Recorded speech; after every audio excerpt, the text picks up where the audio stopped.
بيقولوا عليها مجنونة يا قوطة، وهي فعلا مجنونة يا قوطة. هي في قوطة ب2 جنيه، اه والله ب2 جنيه يا بلاش فعلا.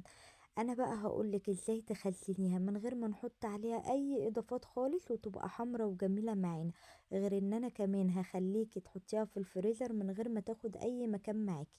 بصوا، انا هجيب بقى القوطة بتاعتنا او الطماطم بتاعتنا، هغسلها بالشكل اللي انتوا شايفينه ده.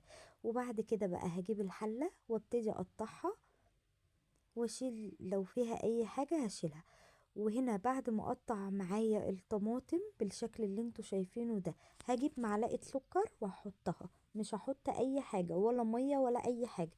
بصوا هي صفت ميتها خالص ازاي، انا مضيفتش عليها اي حاجة خالص. وبعد كده ده شكلها بعد ما اتسبكت معايا. بصوا شكلها. هجيب بقى معايا الهاند بلندر وابتدي اضربها بالشكل ده، او هحطها في الخلاط بس لما تبرد خالص عشان ما تبوظش الخلاط. بصوا شكل الطماطم بتاعتنا عامل ازاي. انا هنا هجيب المصفى وابتدي اصفيها. طب لو الطماطم بتاعتنا مش بالشكل ده ولسه فيها مية، هرفعها على النار تاني اسيبها تتسبك شوية. بصوا انا بقى هبتدي اصفيها. بصوا شكلها بعد ما اتصفت معايا، بجد حلوة قوي ولونها حلو جدا.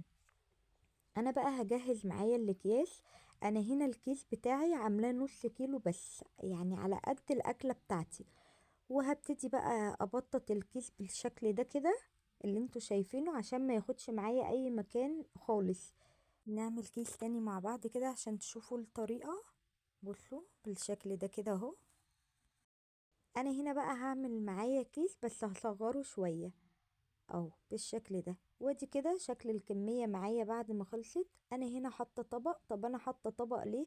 عشان لو القوطة صفت معايا مية ما تصفش في الفريزر، وعشان في نفس الوقت اتحكم في الطبق وانا بشيله بدخله التلاجة. بصوا ده شكلها اهو معايا بعد ما خلصت. يلا مستنية ايه؟ ما تقومي اعمليها والحقي خزنيها رمضان.